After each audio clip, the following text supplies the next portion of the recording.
So we're going to begin, and we have a long agenda today. Yo, I'm gonna make it really short.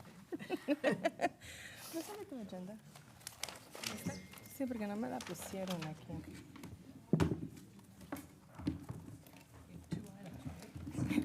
Are you sarcasm? No. Yes. Okay, so this is called to order. We have Councilmember Jimenez, Carrasco, Foley, and myself, your chair. And the first item is our review of work plan, and this is a deferral to March, and this is the 5-year consolidated plan and annual action to defer to March 12th NSC meeting. Do I have a motion? And Chair, actually, Yes. we have a second deferral as well. Oh, wonderful. Yeah, so the administration is recommending deferral of item D1 to a future meeting. We're not quite sure if it'll be March or April, depending on schedule. Great, okay, we will discuss that later with you and Angel, and to determine when that best is placed. So, motion on the floor to defer both B1, which is the 5-year consolidated plan and annual action plan, and as well as D1, which is the report on sustainable park maintenance. Motion? Yeah, there's a motion. Second. Who did the motion? Oh, Either one Jimenez, of I us. didn't hear you. Okay. All right. All those in favor? Aye. All those opposed? Okay, so that motion carries. All right, and so we are, there's nothing on consent and reports to committee. We are on the update on Police Athletic League. Good afternoon. So, we have a bit of a technical problem. The presentation wasn't loaded, so someone's running it down right now. So I don't have the PowerPoint in front of me. So maybe we can do public comments or something, or, I don't know. if You wanna know, I have things out of public order? comment from Paul Soto on housing, but the housing item is deferred. Is there another item that you wanted to discuss, Mr. Soto? No. Thank you.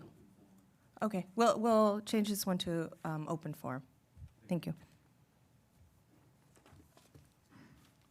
That was the only one you had, huh? I'm stalling for time here. How about that football? Yeah, right. How about that game? The chair's going to Weather's sing. been nice. The chair's going to sing for you. It's in Granicus, we can see it. I heard you had a talent we too can with your try it. time.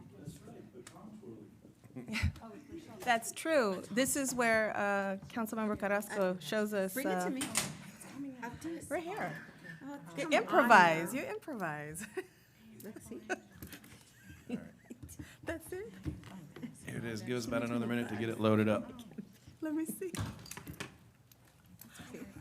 Look at them. Yeah, yeah.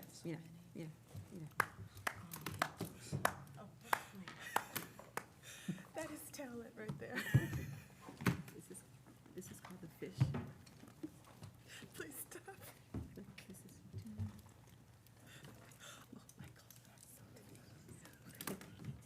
No. I'm gonna have to separate you two. And I think the rest of America calls them something else.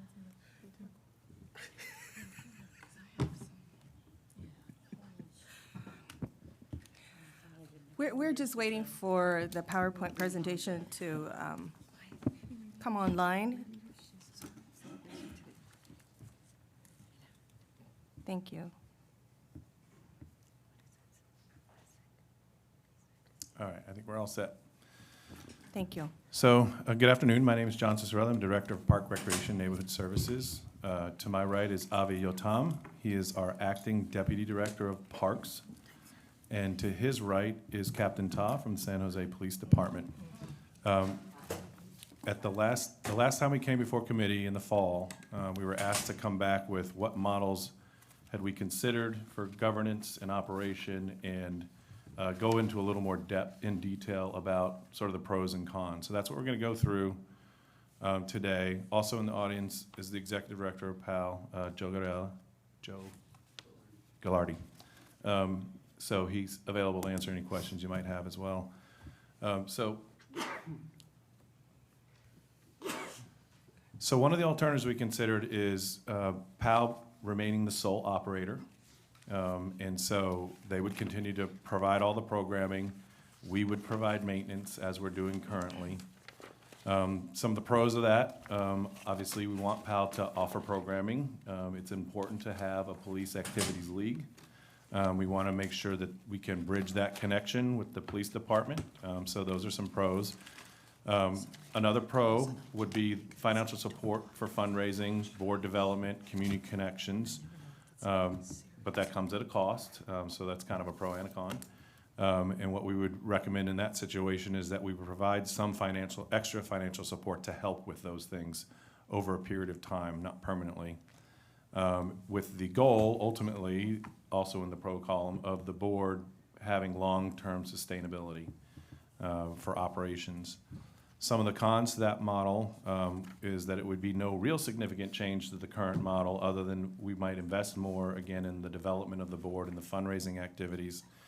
And of course, the audit, and what we've heard from council is that the existing model is not the model that's preferred. It's time to look at a new model.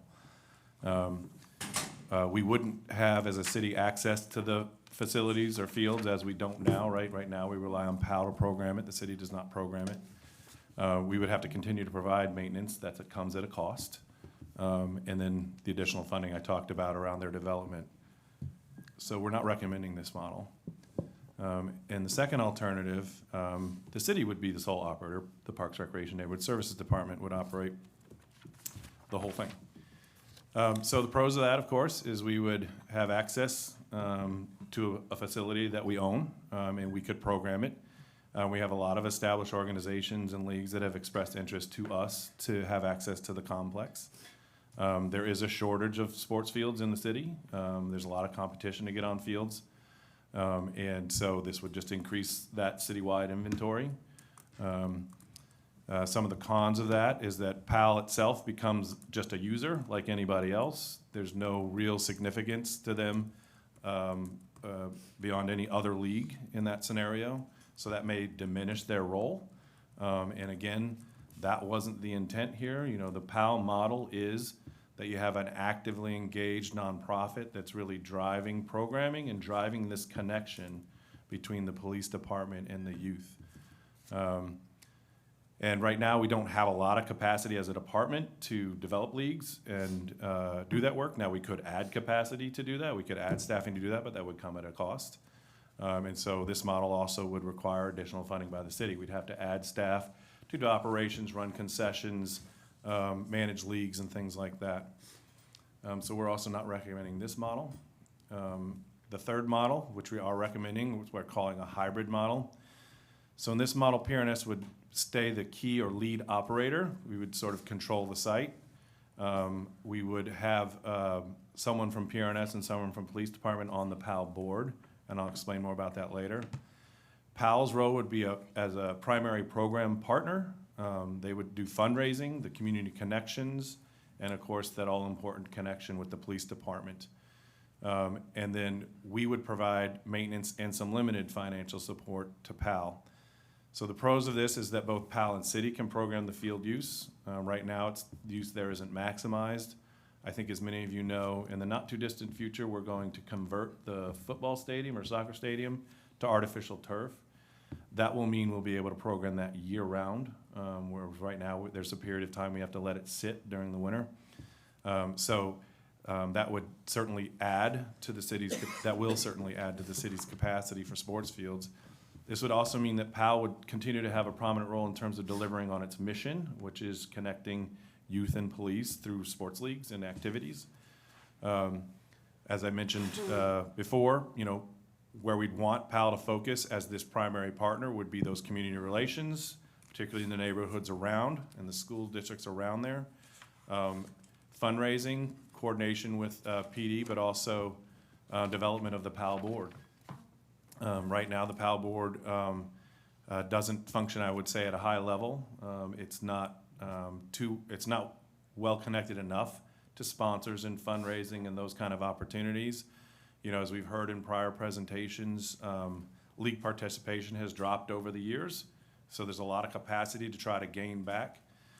So as partners between the city and Powell and connecting, both of us connecting to the community and driving this process a little more purposefully, we think we could increase all that kind of enrollment. And ultimately, you know, our goal in this model would be a path towards independence for Powell. You know, that is still the model that in our mind is the best model, is that you have a strong, healthy partner that's a police activities league that is operating a site and bringing in leagues and connected to the community and bringing in money and sponsorships to help support that or offset the cost to the leagues or kids that might struggle or their families that might struggle to afford these kind of programs. Some of the cons to this model, though, are, you know, again, the city would have to provide some kind of fundraising support and board development support. In our mind, that looks like some amount in a year one, then declining in a year two, and declining in year three till we wean off that kind of support, maybe over a 3-year period of time, where at the same time, the Powell Board is building its capacity so that they're meeting, right, they're filling that gap, so that the city doesn't have to subsidize them for very long. But that comes at a cost. And then we would still have to provide ongoing maintenance. Now, with the subject of maintenance, we're doing the maintenance now. Right now, the model we're using is just the one-time budgeting model because we've been waiting to sort out what we're gonna do here.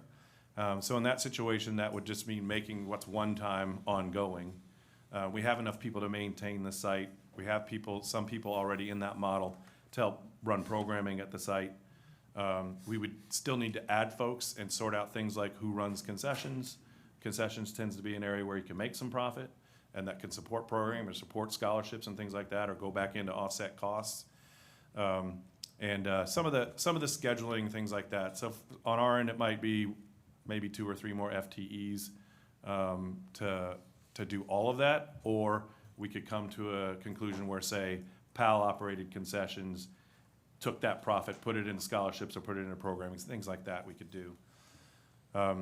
So with that, that's sort of our basic, the 3 that we looked at. The hybrid model is really the one we're recommending. What we're really hoping for today is get your comments and questions and feedback so that we can ideally tighten this model up to a place that that feels right to you, and then we would then take it to the full council and say, here it is, here's what we're recommending to the council, that this will be the model, the governance and operating model going forward from here. Of course, anything I've talked about money is subject to council appropriation, right?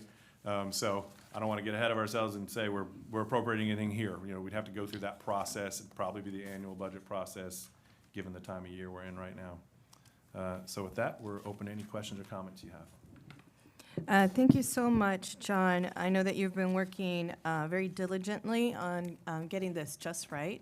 And so thank you for providing a number of options for us.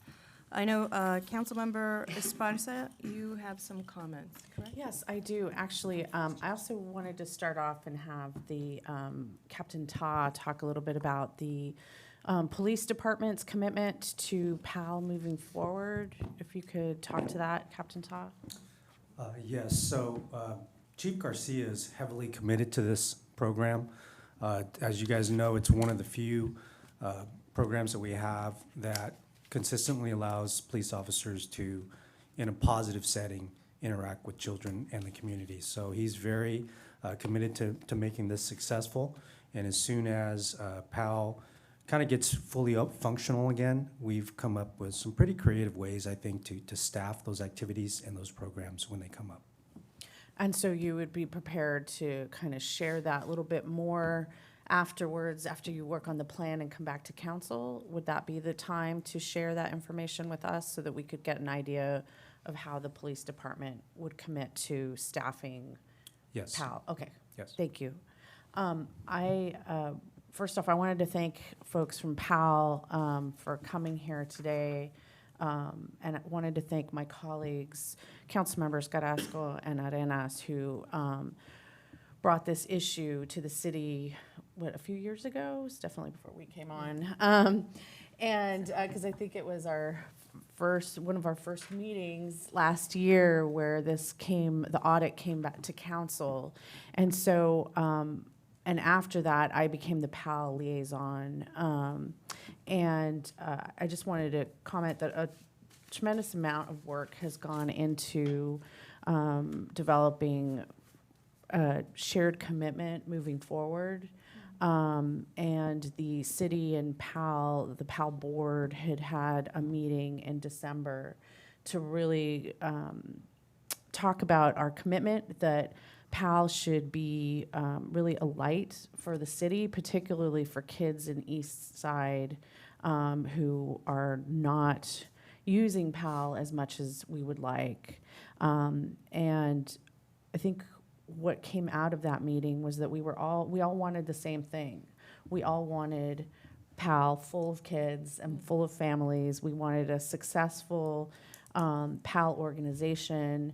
We wanted, and the city wants to commit to Powell in the long terms in terms of infrastructure and all of those things down the line, but we need to develop a plan on how we're going to work together on this governance model, and we each need to make commitments moving forward, right? So the city and Powell has to commit and work through some negotiations before we can kind of start realizing the vision that we all want. And that was actually really nice to hear that everybody in that room wanted the same thing. It was a really cool thing. I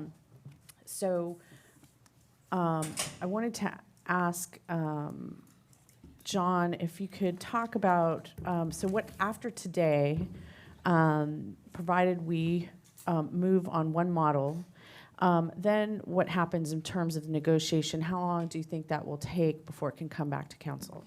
I don't think there'll be too much in the way of negotiation. What we'll do is let's assume we have this hybrid model. Maybe the five of you give us, 3 or 4 different things you want us to incorporate or whatever it ends up being. As long as that's fairly straightforward, we would probably just pull all that together in a memo, get it in front of the city council to say, here's the recommended governance model and operating model, and if approved, we'll negotiate the contract to achieve those results. Mm-hmm. Thank you.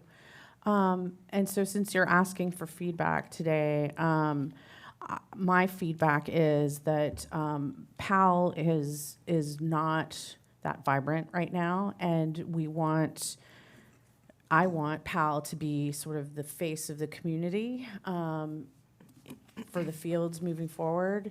And so in terms of the negotiations, if the city provides support, I'd like to see a strategic plan as part of those negotiations moving forward, so that there is a strategic plan by Powell in terms of how they will build governance, how they will build a board, and what their financial plan is. So having a multi-year strategic plan for me is really critical to moving forward.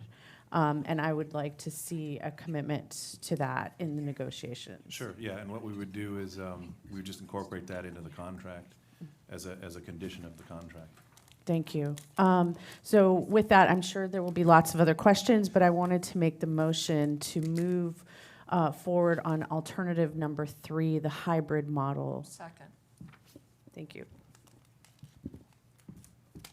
Thank you. Councilmember Foley. Thank you, and thank you John, for your analysis on alternative 1, 2, and 3.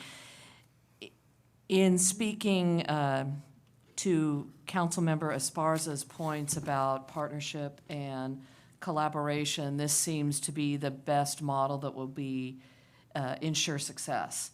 From having PRNS as the lead operator to providing the maintenance, which you already do, I think is really critical.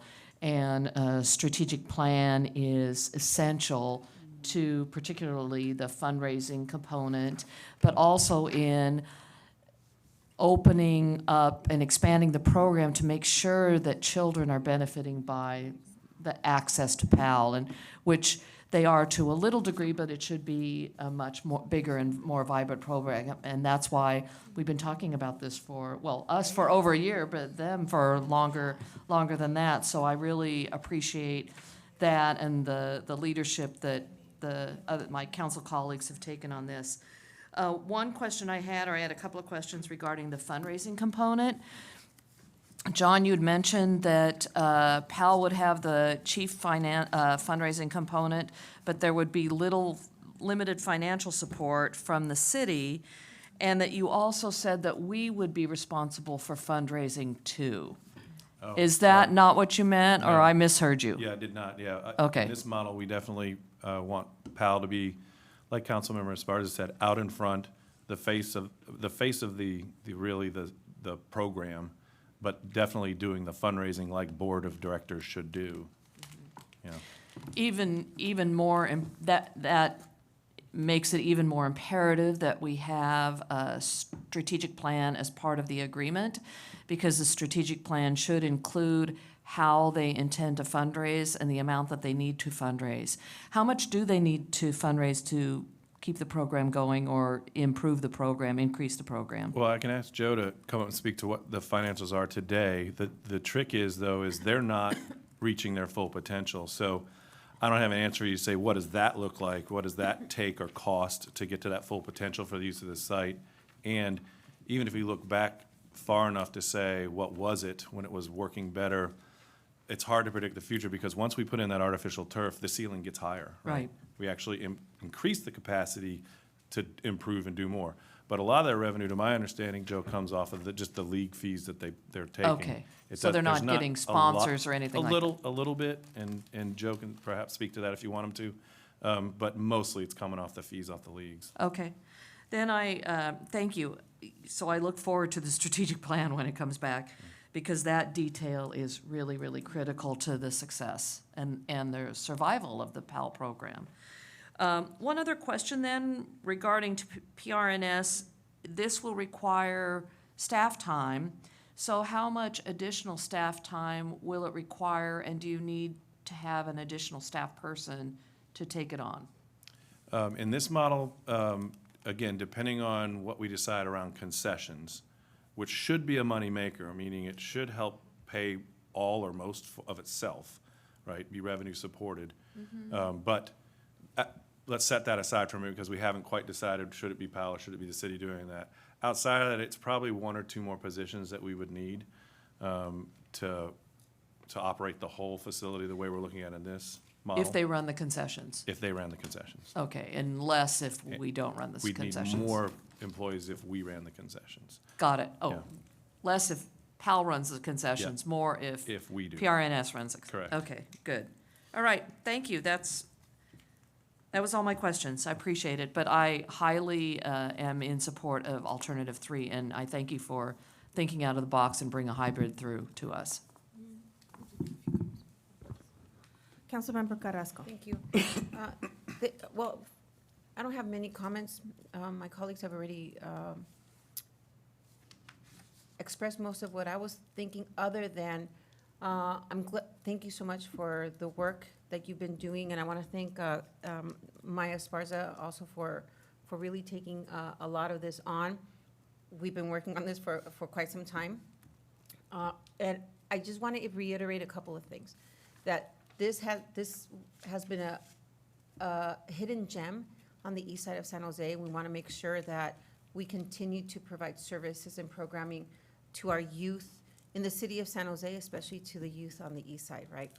And I know that those who grew up with PAL remember it fondly and remember what it was meant to be, which was to provide programming to youth that didn't otherwise have access to programs, and it opened up many doors for them. So I think that this is a step in the right direction, and I'm looking forward to seeing what we can do with it once it comes online to full capacity. I think we still have a long way to go, and I think it's still a long journey. One of the things that I will say, and I want to go on record, is that I want to make sure that those who it was meant to serve will be served. And those are the children who don't have access to other sports and who don't have the means to access sports, which means families who are of low income, vulnerable families, vulnerable communities, and that we provide all of the tools and subsidies that we can, so that we can level that playing field literally for boys and girls, so that they can enjoy the benefits that other kids in other wealthier neighborhoods and other wealthier leagues have those opportunities, so that they can enjoy the benefits of a healthier life, and also have opportunities to maybe earn scholarships or enter four-year learning institutes. That's what sports does for people, right? And it keeps them out of, by the way, out of harm's way, keeps them out of the hands of predators. I know that we're talking about the different models for the board. And I know that this is not the conversation that we're having today, but I do want to just briefly touch upon what kind of investments are still needed in terms of the facility. Because it's huge, and it's going to need a lot of investment in terms, the turf is one thing, benches, whatever shade is going to be needed. That building needs a lot of repair. Maybe it's gonna be torn down, maybe we're gonna build something new, I don't know. The parking lot, the pavement, or reimagining the entire thing. I know that at one point we thought about master planning that whole site. Of course, it's part of the property of, Emma Prush. And so we're going to have to start talking about that as well. And I don't know what kind of investment it's going to take to really turn that into a first-class sports complex. And I don't know if you kind of have an idea of what that looks like. I know that the turf itself is going to be costly, but master planning that whole area, do you have a figure? We don't have a figure yet because we haven't master planned it yet, but we do have the money to master plan it. So Oh, we that do have will- the money? Yes, we'll start that process this year in 2020. But the turf itself is moving on a separate track already going forward. And by the way, I want to thank you. You know, the cost to do the conversion to artificial turf came in about 300,000 or 400,000 more than we thought, and you generously went into your own district budget, filled that gap for us so that we can make sure that happens. So that's going to be a big deal for this facility. It's really going to allow us to attract people in there because it's a high demand kind of thing, artificial turf. But then through the master plan process, we'll have that conversation with the community and really understand what they're looking for. I think you're right. I think some of those buildings, we got to move on and build new buildings. Yeah. In my further out vision, I'd love to get to a point where we're running after-school programs off that site every day. So that, those hours from 3 to 6, the kids are wandering around, all those neighborhoods around, they got plenty of kids in them. If we can do affordable, accessible, or even free after-school care, get them into sports, but we can do things beyond sports, activities and other things. That's part of my vision, is that we create a bit more of a community hub there. So, trying to figure out a way, how do we replace the building where it creates a community space or a community room that we can use, that the community can, because if you're not doing sports, you're not typically over there, unless there's a special event or something like that. And we want this to feel a bit more like a daily use site for the neighborhood, right? That it's not that, obviously Emma Prush is right on the other side of the freeway, and that is always there all day, all the time. But a lot of the youth don't really go for the playground and that kind of stuff, right? But they'll go for sports and they'll go for other activities. So we feel like there's an opportunity there for us in the future to be able to fill that need for the community over there. But we'll be going through that process, and of course your office will be involved of master planning it through this year. Yeah, thank you. And thank you for mentioning, on the other side of the freeway, underneath the freeway, we have Emma Prush Park, and we have Vegilution, and it's just a jewel, and it's always activated. There's a lot going on there. And, of course, Casey Hill and Patti on the other side have worked really hard to make sure that it's filled with a lot of activation. And I just see a natural course of programming happening on this site. But of course, and then of course, we're gonna have the all-access playground, which is going to be such a joy to be able to include all our families there. But we know that as our kiddos get older, and I look at the programming, it becomes more and more scarce in terms of programming for the older kids, whether it's art or whatever it is. But when I was on the Powell board, I was told that there was some, some outdoor, was it futsal that was taking place underneath the bridge? Yep. They themselves built it, Yeah, right? they just painted part of the parking lot, but it's popular. As you know, it's a popular sport, and it's so easy to do pickup and things like that. So it's gotten some good use. And certainly, I think in the master plan, we want to look at that and how do we make that a little better than just painting a parking lot, you know? You know, how do we actually create a dedicated space for things like that? So I just want to make sure that we keep in mind those things that are naturally popular and they're organic to the community. I thought it was taking place underneath the bridge. I thought that they had put in Yeah, it's right under the freeway. Yep. yeah, underneath Yep. the freeway, they had come in and they had built it themselves. And I love that. Of course, Moxa had been such a neighborhood asset, and we don't have access to that right now. But to be able to get those kids in. The other thing is to be able to reimagine spaces. And I'm glad that you're thinking outside of the box, not just sports, but Captain Ta, I know that over by James Lick, they were partnering with our station there to do the fire cadets. What a great space to maybe, start young. And I know that some of our kids are thinking of law enforcement and maybe start a training program there. I don't know, right? If there's interest there, but that would be a great training program for kids who are thinking of law enforcement. Just a thought, but I want us to think outside of the box. And what a great place to have neighborhood concerts or movie screening, neighborhood parties, and be able to provide that for the neighborhood in areas that we know are gang hotspots. Poco Way doesn't have that kind of access, but it's just across the street. In the summer, those apartments don't have air conditioning, and be able to have neighborhood parties there and be able to provide placemaking and community events. Just an idea, but to be able to provide free access to our local residents. I would love to be able to provide something like that. Okay. Mhm. Wonderful. Okay, and Councilmember? No, okay, wonderful. So I'm going to move on to my comments.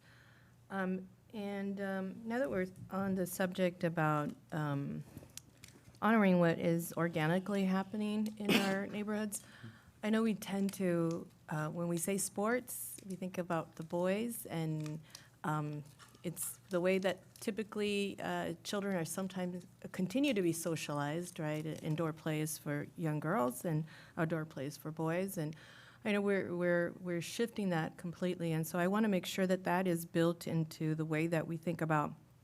You were saying you want to have this field use every day, and I was actually going to suggest this informal use of bringing or these groups, informal groups, maybe from our other community centers. There's, what's that really popular soccer group that does all of the soccer classes? Kids. Oh, Kids Love Soccer? Kids Yeah. Love Soccer, okay, Yeah. yes. So they have, 3 classes or 4 on Saturdays, right? And wouldn't it be wonderful if maybe the next day or on off week that they could meet at the Powell Stadium and have the kids actually experience playing in that kind of setup? I think it facilitates maybe some long-range term goals for our girls and for our boys. And typically, those classes are pretty mixed. But I do want you to think about how to target the young girls in the neighborhoods to make sure that we're pulling them into the mix.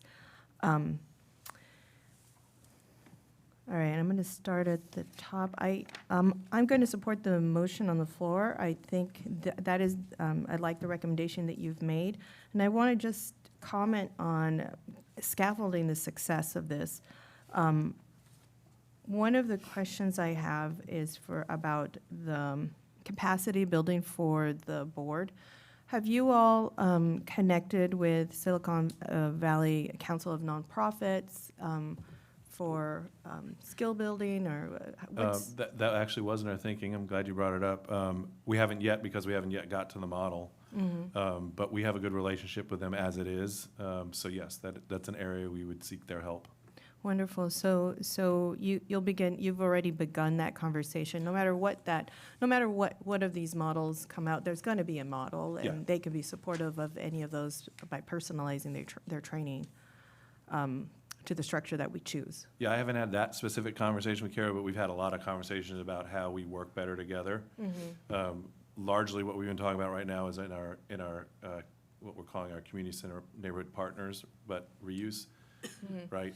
Is how can we connect to them as a group, looking for operators and partners to fill up all the time in these sites that are available to them at little to no cost, and they might need a space. So that's really where our conversation has been. I haven't gotten to the, hey, can you come over and help with Powell? But we're very aware that those are tools they have at their disposal that we can ask them to help us with, so. Thank you so much. My other question is about the concessions. I know that you said that this is where a lot of the revenue comes in outside of the sponsors. Is it? Well, one of the questions I have is, will it be an outside vendor, or will it be actually Powell folks who run the concessions? In our thinking, it would either be the city or Powell. It doesn't preclude us from using an outside vendor. One of the things, though, we're, just so you kind of understand our longer-term thinking, is next month, right, we're going to have the grand opening of Arcadia. And that's a sports complex also. It's really the first one that we, as a department, would be operating. And so the high-level supervisor that's over that will also be over Powell, so we're gonna have some consistency. We're running an even bigger kitchen and concession stand out of there at the Arcadia site. So there may be economies of scale and sharing staff and things like that. We just don't know yet, because we're not operating either of them just Right, yet. right. But very soon, we'll be doing both. So some of that, we'll be building the plane while we fly to figure out what's the best role or model. In my mind, in whatever agreement that we make with PAL going forward, we'll leave some flexibility at our discretion as a city to say, it should be you, it should be us, it should be a third party, because we just don't know. Part of it is that Arcadia, we use bond money to build Arcadia, and that restricted the way we could manage it. And we couldn't get any private operator to do it under those restrictions. But we just refinanced all that money, and we've lifted that obligation. And so what we're gonna do as a city is we're gonna operate it for a year, see what our profitability is or isn't. And I'll tell you right now, we think it's an isn't. But see what that looks like, and get to the end of the year, and maybe we change gears and Right. decide, and find an outside operator that could then do things like run concessions for us at both sites, or Yeah. who knows. Well, I'm glad you're thinking ahead this way. One of the recommendation I was going to make is Casey from Vegelution. Vegelution. They take groups that want to become either caterers or start up their own businesses, and wouldn't it be wonderful if we could choose one of those groups? I mean, you could have it as a competition or as an RFP, whatever it is, but I think it would be wonderful to have a hand up to some of those groups that are trying to start up their own business. And maybe they'll be a lot more profitable than we are. Yeah, and those are healthy options too. Yeah, Better than the nachos well- with cheese, I can't say no to a good hot dog and a good nachos, but It that's is. just typical concession stands. I'm not saying that everybody should, but It's a choice. it is a choice. It is a But choice. the great thing is they're right across the way, so that, I agree, there's some Yeah. good opportunity for partnership Yeah. with them. And, they're a growing partner of ours, Mm-hmm. so, this is potentially an area where they can grow into. Yeah, I think it makes sense. So I'm just going to comment lastly on the strategic planning. I agree that there needs to be some sort of strategic planning with the group once this decision is made, that you either, have a SWOT analysis or logic about, whatever it is, but something needs to, the group needs to come together through that strategic planning retreat or meeting or however it happens, because I think that is where really this is going to take off, is using all of the resources in the room and having those discussions. And I can't wait. I know that things have kind of been placed on hold until we decide, like, which of these three are we going to choose. And I know that you are all ready to go, and we want you to be ready to go. And so I'm hoping that you can maybe set up some of these in anticipation of whatever decision the council makes. But in anticipation of that decision, that you would set up some of these resources ahead of time so that we are not waiting for the next step to happen. And one of those would be connecting with the Council of Nonprofits or connecting, some of the recommendations that we've made today. So that way, in the end, we can get up and running for our children, is what it comes down to. I wouldn't want to see another year where this is absent in Councilmember Carrasco's neighborhood, because it might be in her neighborhood, but these are all our children who might benefit from a wonderful place like this. So let's get ahead of the work in the game. All right, so there's a motion on the floor. 1 second, quick comment. Just want to chime Oh, in yes, thank you. and thank the council for the really bold action that happened last year. As you know, our department has an immense infrastructure backlog, and as the council will hear in a few weeks, right now it's $382.1 million. And last year, the city council took an action to steer a large amount of funds, $13.5 million from the Coleman proceeds, into the turf field replacement at Powell and to master planning. And I just want to acknowledge that and thank it. Thank you. Do we have public comment cards? No, not for this item. Okay. No. All right, so all those in favor? Aye. Opposed? Okay, that moves forward. All right, so the last on our agenda is public comment. Thank you so much for the presentation. Thank you all for the hard work that you're all doing as on the board. And thank you for being patient with us as we are evolving and generating a new concept of Powell for our city. So thank you. All right, so Mr. Paul Soto, this is for open forum. Would you please step up to the mic, and you have 2 minutes.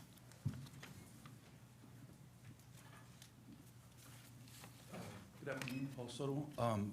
That was a really good conversation. I was really pleased to hear how that place is going to be developed. I went over there when I was 10 years old, and I played baseball there. And Powell's primary focus back then was specifically for disadvantaged kids, and that's how I got access to it.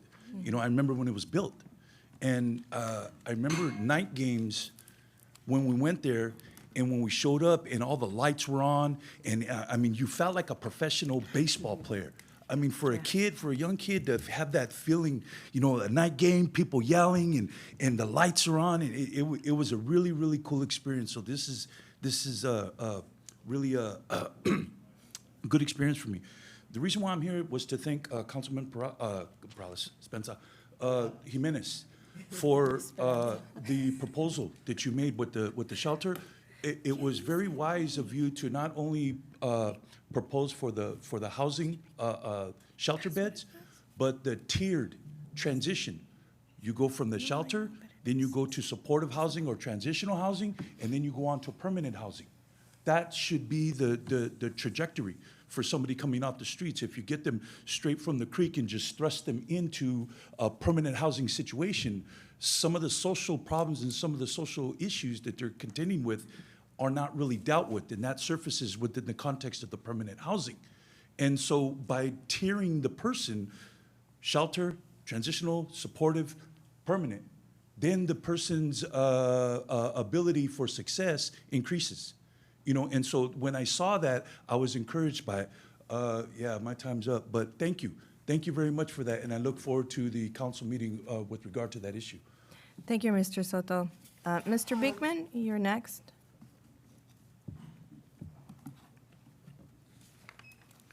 Hi, thank you. I feel the past few years of SAG meetings has started a very good example of how city government can facilitate well a public community meeting process. I hope it can be explained a public process with the questions of equity may or may not create definite absolutes in San Jose with but a public process can very much help with a learning experience and awareness building for all of us for the future of San Jose. I hope we can build a community process with equity. I feel a decent-minded community public process this summer and fall could work as a healer and as a bridge builder for all sides, both locally and nationally in 2020, and very much work to prepare and address the concerns of the East Side and all of San Jose with the future questions of Google in San Jose. Good luck in what seems good beginnings in how dialogue and political will of this issue can grow and be respected for all sides of the political spectrum in San Jose, and how to build a local future as a whole community effort. To speak to the future of Vision Zero, I very much want to thank city government efforts to explain the SJPD patrol officers as they all have traffic enforcement training. I would also like to thank what seemed as everyone's attempts towards good practices and a sense of responsibility and decency at the city council meeting on this item this past Tuesday. I hope you can consider the depth of what I'm continuously asking as good open public policy practices. I feel this work very much tucks to Vision Zero ideals. I simply feel good Vision Zero ideals are meant to consider community harmony, stability, green sustainability before more and more law enforcement and tech surveillance technology. Together, I hope we can work towards initial responsible Vision Zero ideals in San Jose in 2020. Thank you. Thank you, Mr. Beekman. All right, so that comes to the end of our meeting. Thank you, everyone.